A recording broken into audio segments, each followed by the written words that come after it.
নমস্কার বন্ধুরা, welcome to my channel my fortune story.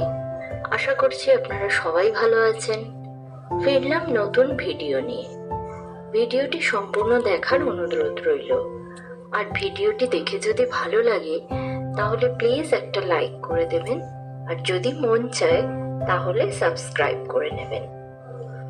তাহলে চলুন ভিডিওটি কন্টিনিউ করা যাক। আজকে সকালবেলা উঠেই আমি আর রান্নার দিকে যাইনি। অনেকগুলো কাজ ছিল, কাপড় কাচা ছিল, আর জামা কাপড় যা থাকে রোজের সেগুলো কেচে নিয়েছি। কেচে নিয়ে আমি সকাল সকালই শুকনো দিতে চলে গিয়েছিলাম। এরপর এসে আমি আমার দিব্য সোনার জন্য এই মাখানা কিনে রেখেছিলাম। তো এই মাখানাটা ড্রাই রোস্ট না করলে গুঁড়োনো যাবে না। এই মাখানাটাকে আমি ড্রাই রোস্ট করে নিলাম।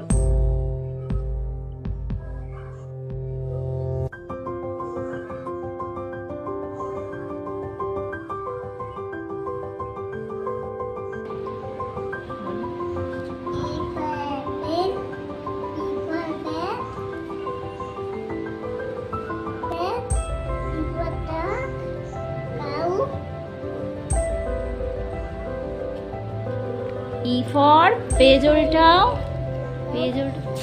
E for পড়ে গেল, ঠিক আছে আমি পরে করে দেবো। E for কি হয়? E for egg, বলো কি ওটা? হ্যাঁ, তারপরে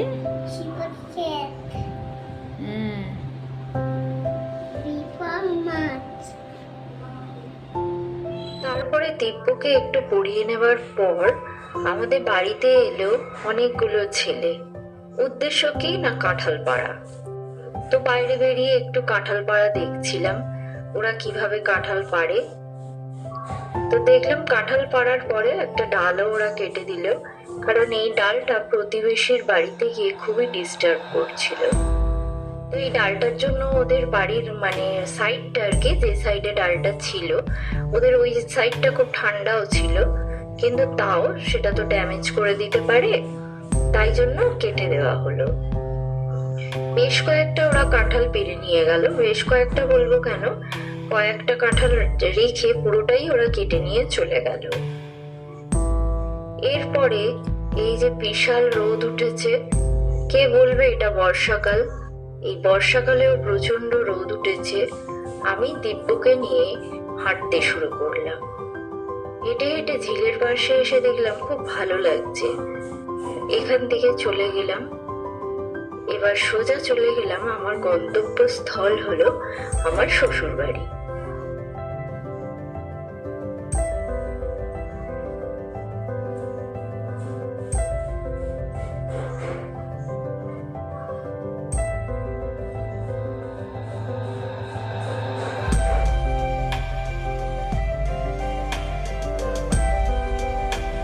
আমার শ্বশুর বাড়িতে দোতলার কাজ চলছে।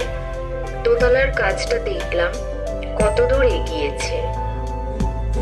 শুনেছিলাম অনেকটাই এগিয়ে গেছে, তো এখন দেখছি যে অনেকটা এগিয়েছে ঠিকই, কিন্তু এরপরেও অনেক কাজ বাকি আছে, যেটা অন্তত 1 বছর এখনো টাইম নিয়ে নেবে হতে হতে। তো ফার্স্টেই আমি সিঁড়ি দিয়ে উঠেই ফার্স্টে পড়ে রান্নাঘর। তো সেই রান্নাঘরটা একটু দেখলাম ভালোভাবে এদিক ওদিক করে।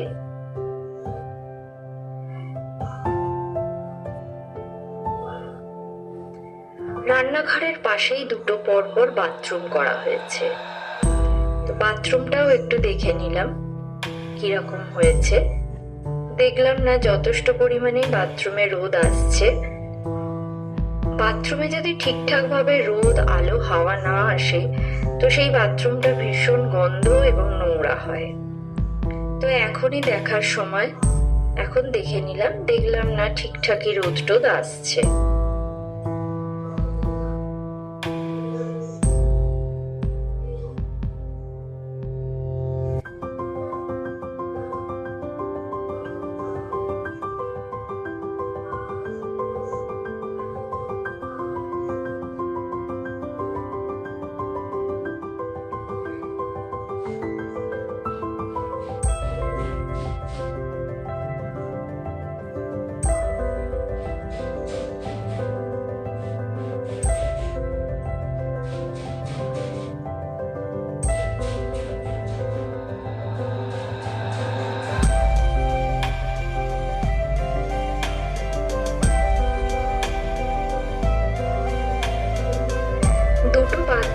পাশাপাশি থাকার পর এবার তিনটে ওদের একটা লেভেলে তিনটেই ঘর।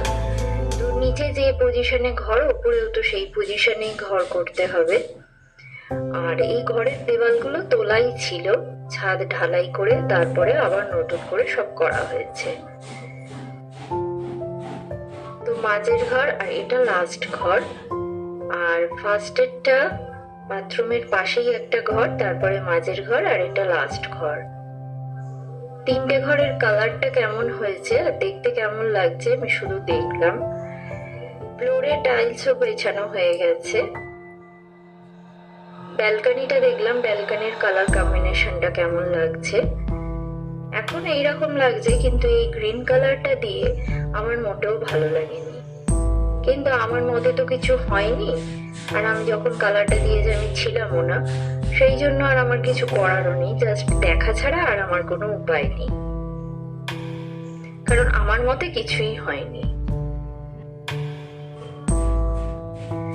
এরপরে শ্বশুর বাড়ি থেকে আমি বেরিয়ে চলে এলাম, কারণ শ্বশুর বাড়িতে না আমার জুটলো আপ্যায়ন আর না জুটলো দুপুরবেলা দুটো ভাত। কারণ আমাকে খেতে দিতে আমার শ্বশুর বাড়িতে খুব সমস্যা। আমি অনেক হয়তো খেয়ে ফেলি, বা আমার খাওয়া নিয়ে হয়তো ওনাদের কম পড়ে যায়, বা সেই জন্য আর আমার খাওয়ার কোনো জায়গা নেই।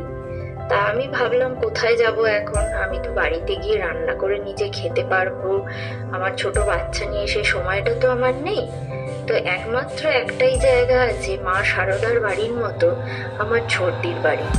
ওখানে কিন্তু আমি না বলেই গেছি, কিন্তু তবুও দেখলাম দুপুরবেলা আমার ভরপুর পেট ভরা ভাত, আমার দিব্যসোনার ভরপুর পেট ভরা ভাত হয়ে গেল, আর তরকারিও ওদের কিন্তু কম পড়লো না। আসলে কি জানেন তো, আন্তরিকতা থাকলে মানুষের তার খাবারে কিন্তু কম পড়ে না, আর দিতেও তার মুখে ভাঁজ পড়ে না। ওদের রান্না হয়েছিল আজকে মাটন আর ভাত। তো মাটন আর ভাত দুপুরবেলা এই যে খিদের মুখে মাটন ভাত আর এই লেবু মাখিয়ে শশা দিয়ে কি যে অমৃততুল্য লাগছিল বলে বোঝাতে পারবো না। পেট ভরে খেলাম, মন ভরে খেলাম, আর তার সঙ্গে শান্তিও পেলাম। কেন জানেন? কারণ কি, ওরা যখন আমাকে খাবারটা দিল তাতে করে ওদের মুখে কোনো ভাঁজ ছিল না, কোনো বিরক্তি ছিল না, বা কোনো চিন্তার ছাপ ছিল না যে এসে পড়েছে আবার কোথা থেকে খাবার দেব। এই ছিল না, এই জিনিসগুলো ছিল না বলে, শুধু আন্তরিকতার হাসিটা ছিল বলেই আমার আরো খেয়ে শান্তি হয়েছে।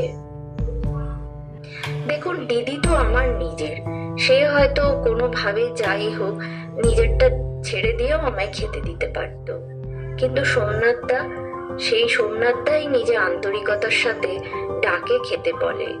কারণ সোমনাথদা যদি আন্তরিকতা দেখিয়ে না খেতে দিতে পারতো, তাহলে কি আমার দিদি পারতো সবটাই একা করতে? সেটা সম্ভব নয়, সেটা সবাই জানে। তো খাওয়া দাওয়া হয়ে যাওয়ার পর আইসক্রিম ছিল ওদের, ওরা এইভাবেই এনজয় করে খায় সবাই মিলে একসাথে। তো আমরাও গিয়ে পড়েছি, তাই দুপুরবেলা সোমনাথদা তরমুজ এনেছিল, সেই তরমুজ আর আইসক্রিম দিয়ে সবাই মিলে একসঙ্গে খাওয়া হলো বসে।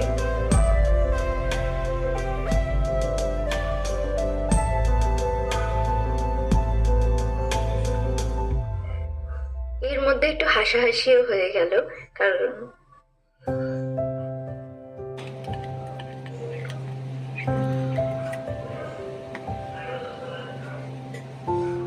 কি খাচ্ছ সোনা? কেমন খেতে? ভালো। আচ্ছা, খেয়ে শান্তি হচ্ছে? আরো খাবে কি? আইসক্রিম খাওয়ার মধ্যে বেশ একটু হাসাহাসি হয়ে গেল, কারণ সোমনাথদা কাঁটা চামচ দিয়ে আইসক্রিম খেতে যাচ্ছিল। এই আনন্দের মধ্যেই আমরা সবাই মিলে একসঙ্গে খেলাম। খাওয়া দাওয়ার পর আমি একটা লম্বা ঘুম দিলাম।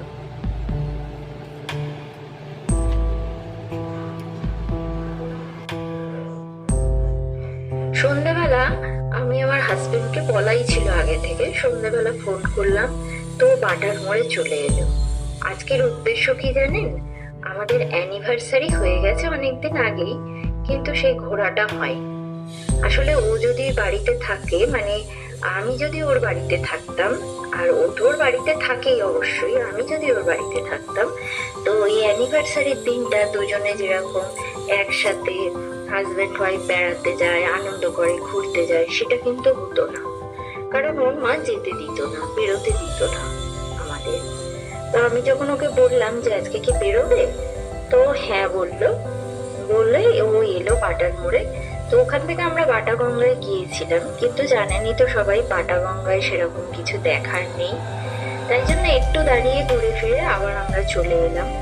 মাঝ রাস্তায় দেখলাম একটা মেলা বসেছে, তো বাটার মোড়ের কিছুটা আগে। তো আমার হাজবেন্ড বললো ওই মেলাটায় যাবে কি? বললাম ঠিক আছে চলো, টাইমটা তো পাস করতে হবে। তো আমরা ওই মেলাটায় গেলাম তিনজনে। মেলাটার এন্ট্রি ফি ছিল 5 টাকা করে। তাই দেখছিলাম ঢোকে যে ধুধু করছে, মেলার মধ্যে সেরকম কেউই নেই।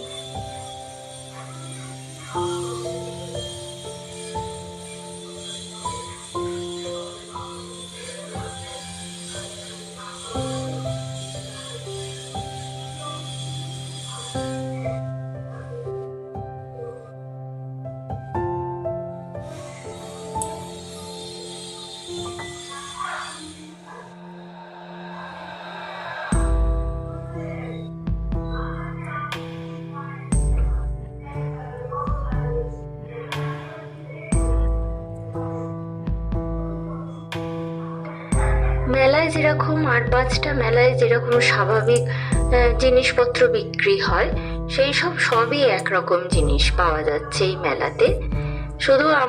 শুধু দেখলাম আর সেরকম কিছু পছন্দ হয়নি। আর দেখতে দেখতে দেখলাম একটা বুক স্টল দিয়েছে, তো সেখানে আমি গিয়ে দেখলাম কিছু বই।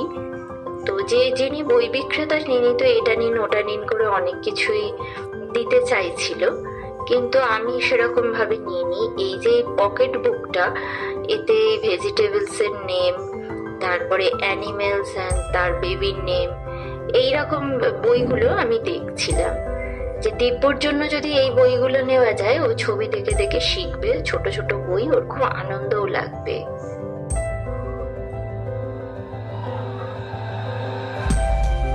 তো ওই বুক স্টল থেকে আমরা 3টে বই নিয়ে নিলাম।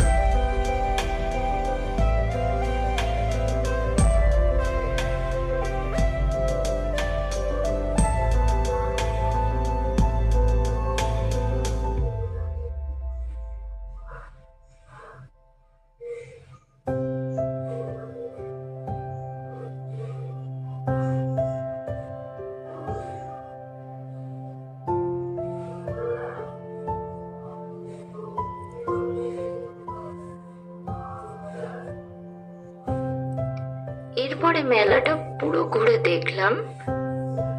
দেখতে দেখতে দেখলাম এই যে বাচ্চাদের চড়ার যে জিনিসগুলো, সেগুলো দেখলাম যে আমার দিব্য সোনা চড়তে পারবে না, একটু বড় না হলে ওকে ওঠানো রিস্ক হয়ে যাবে।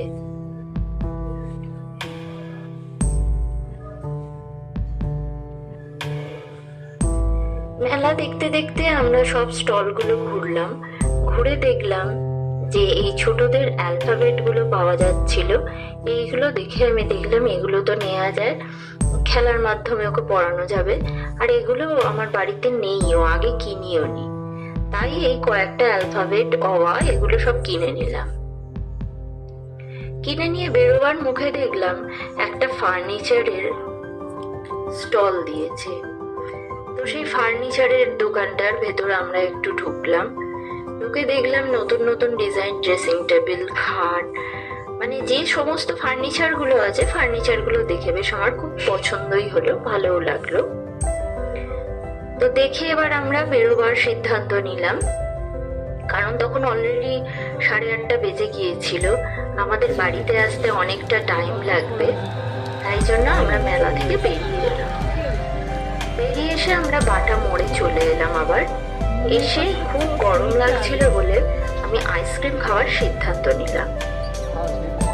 আমার দিব্য সোনা তো আইসক্রিম দেখে ও যে কি করবে ও ভেবে পাচ্ছিল না।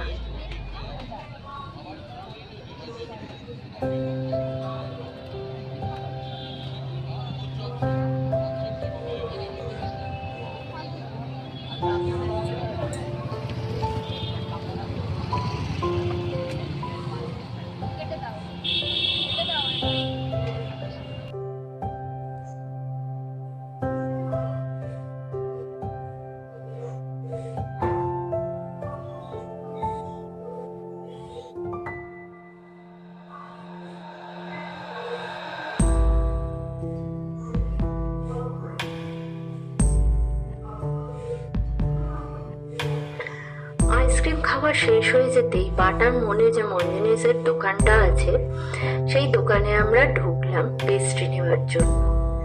কারণ অ্যানিভার্সারিতে তো পেস্ট্রি কেটে দিনটা উদযাপন করা হয়, কিন্তু আমাদের তো সেসব কিছুই করা হচ্ছে না, তো এমনি পেস্ট্রি খাওয়া যাক ভাবলাম। আর তাছাড়া এখন এই এত রাতে গিয়ে আমি রান্না করে খেতে পারবো না, সেটা আমার পক্ষে সম্ভব নয়। আমি রান্না বসাবো, এদিকে দেখবো দিব্য ঘুমিয়েই পড়েছে, তাই জন্য পেস্ট্রি নেবার সিদ্ধান্তই নিয়ে নিলাম। পেস্ট্রিটা দুটোই কাজ দেবে, এক হবে অ্যানিভার্সারি সেলিব্রেশন, আর একটা হবে দিব্য খেতে পছন্দ করে, ও খেয়ে দিয়ে ঘুমিয়ে পড়বে।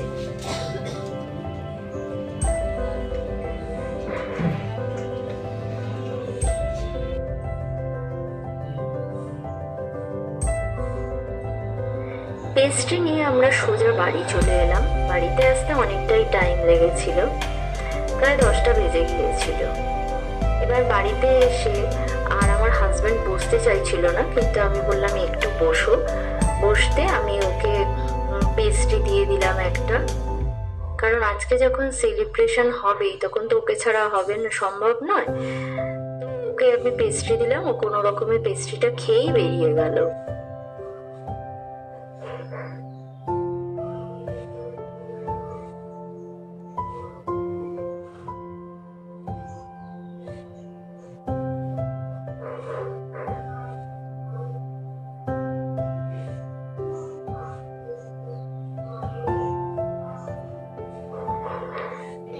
দিব্যর বাবা চলে যেতে ওকে সি অফ করে দিয়েই আমি দিব্যকে একটা পেস্ট্রি দিয়ে দিলাম।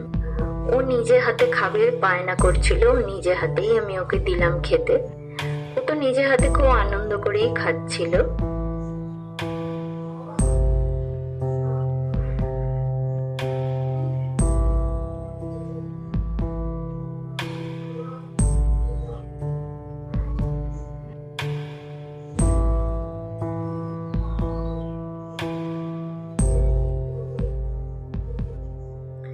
পেস্ট্রি খাওয়া হয়ে যেতে ওর বাবা রাস্তা থেকে কিনে দিয়েছিল একটা মাজা, তো ওই মাজাটা ওকে আমি ঢেলে দিলাম গ্লাসে। তো গ্লাসে ঢালার অপেক্ষার ও রাখেনি, ঢেলে আমি যে বোতলটা রাখবো সেই বোতলটা রাখতে রাখতে ও নিজেই একা নিয়ে নিয়েছে, এবং একা নিয়ে ও খেতে শুরু করে দিয়েছে। আর এইভাবেই ওর আর আমার দুজনের ডিনার একসাথে হয়ে গেল। ও পেস্ট্রি আর এই মাজা খেয়ে ডিনার সেরে নিল, আমিও সেরে নিলাম। তো ভিডিওটি যারা একদম দেখতে দেখতে শেষ পর্যন্ত চলে এসেছেন তাদের বলছি, ফিরবো আবার নতুন ভিডিও নিয়ে। ততক্ষণ সবাই ভালো থাকবেন, সুখে থাকবেন, ভগবান সবার মঙ্গল করুন।